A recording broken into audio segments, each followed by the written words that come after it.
അങ്ങനെ നൂറ്റാണ്ടുകൾക്ക് ശേഷം കേരളത്തിൽ നടന്ന കുംഭമേള തകർത്ത് ഈ നാട്ടിൽ വർഗീയ കലാപം ഉണ്ടാക്കാനുള്ള വലിയൊരു പദ്ധതിയായിരുന്നു ഈ ഭീകരവാദികൾ നടത്തിയത് എന്നുള്ള കാര്യത്തിൽ സംശയമില്ല. കാരണം ഇക്കാര്യത്തിൽ വെറുതെ ഊഹാപോഹങ്ങളല്ല. ഒരാളെ കൃത്യമായി ഹാരിസ് എന്ന് പറയുന്ന ഒരാളെ കൃത്യമായി TA ഹാരിസ് എന്ന് പറയുന്ന ഒരാളെ കൃത്യമായി കസ്റ്റഡിയിൽ എടുത്തിട്ടുണ്ട്. NIA ഇക്കാര്യത്തിൽ വലിയ പരിശോധന തന്നെ നടത്തി വരികയാണ്. രഞ്ജിത്തമ്പാടി നമ്മൾ കണ്ടതാണ്, ഈ മാഘമഹോത്സവത്തിലെ ജനസാന്നിധ്യം നമ്മൾ കണ്ടതാണ്. ഈ ജനസാന്നിധ്യം ഇത്രയധികം ഉണ്ടായിട്ടും ആ മാഘമഹോത്സവം പോലും കൃത്യമായി വാർത്ത നൽകാൻ ഇവിടുത്തെ ദൃശ്യമാധ്യമങ്ങളോ പത്രമാധ്യമങ്ങളോ തയ്യാറായില്ല എന്നുള്ളതാണ്. ജന്മഭൂമി അല്ലെങ്കിൽ ജനൻ TV പോലുള്ള മാധ്യമങ്ങളാണ് അത് ഗംഭീര വാർത്തയാക്കി എല്ലാ ദിവസവും ജനൻ TV പ്രത്യേക പരിപാടിയായി തന്നെ കൊടുത്തിരുന്നു.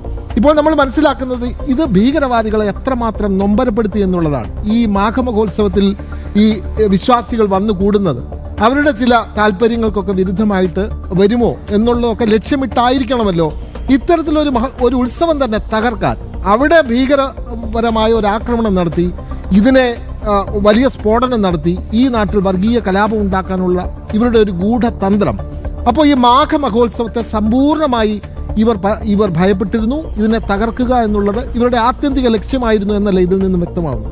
തീർച്ചയായിട്ടും വിനോദ്, ഇത് ഒരു മാഘമഹോത്സവത്തിൻ്റെ മാത്രം വിഷയമല്ല. കഴിഞ്ഞ എത്രയോ വർഷങ്ങളായി കേരളത്തെ ഒരു തീവ്രവാദത്തിൻ്റെ ഹബ്ബാക്കി മാറ്റാനുള്ള വലിയ പരിശ്രമം നടക്കുന്നുണ്ട്. നോക്കൂ, ഞാൻ പറയുന്നത് ഇന്ത്യയിൽ ഏറ്റവും കൂടുതൽ പോപ്പുലർ ഫ്രണ്ടിനെതിരെയുള്ള കേസ് രജിസ്റ്റർ ചെയ്ത സംസ്ഥാനം ഏതാണ്?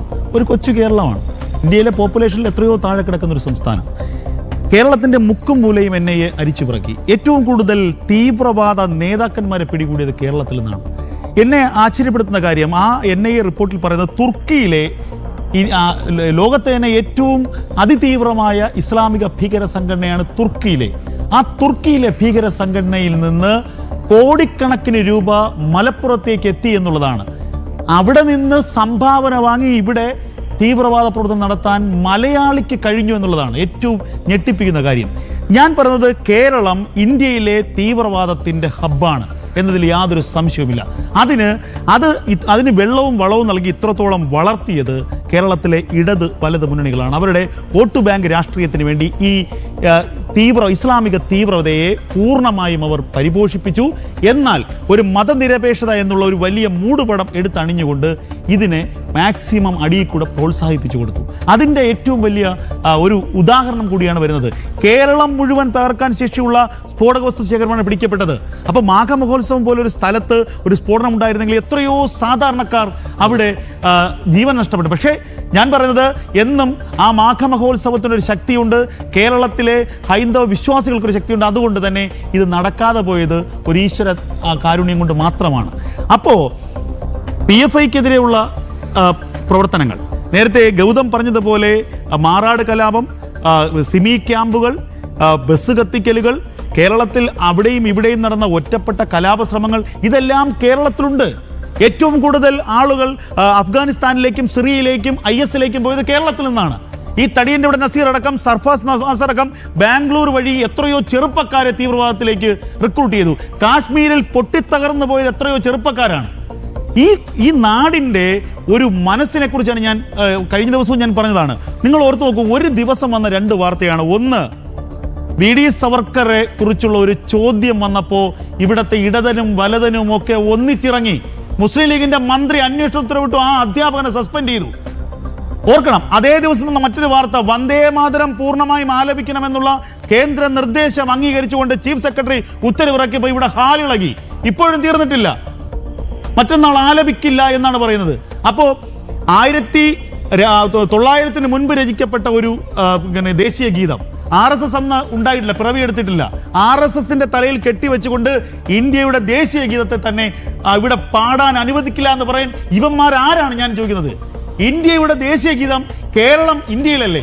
കേരളം പോലത്തെ ഒരു സംസ്ഥാനത്ത് ഒരു റിപ്പബ്ലിക് ദിനം അല്ലെങ്കിൽ സ്വാതന്ത്ര്യ ദിനത്തിന്റെ ചടങ്ങിൽ പാടിക്കില്ല എന്ന് പറയുമ്പോൾ ആ തീവ്രവാദത്തെയാണ് നമ്മൾ ചോദ്യം ചെയ്യേണ്ടത്. ഭാരതത്തിന് സ്വാതന്ത്ര്യം കിട്ടുക മാത്രമല്ല, ഭാരതത്തിന്റെ വിശ്വാസ സംഹിത അംഗീകരിക്കാത്ത ഞങ്ങൾക്ക് ഞങ്ങളുടേതായ വിശ്വാസമുണ്ട് എന്ന് പറയുന്നവർ ഭാരതം വിട്ടുപോയി. അതിനുശേഷവും ഇവിടെ ആ ചിന്തയുള്ളവർ, പാകിസ്ഥാന്റെ മനോനിലയുള്ളവർ ഇന്നും കേരളത്തിലുണ്ട് എന്നുള്ളതാണ് എനിക്കിത് മനസ്സിലാക്കാൻ കഴിയും. ഇത് തീവ്രവാദമോ അല്ലെങ്കിൽ നമ്മൾ അതിര് കടന്നുള്ള മതവാദമോ ഒന്നുമല്ല. ഇന്ത്യയുടെ പരമാധികാരത്തെ അംഗീകരിക്കാൻ കഴിയാത്തവരാണ് ഇന്ത്യ വിട്ടുപോയത്.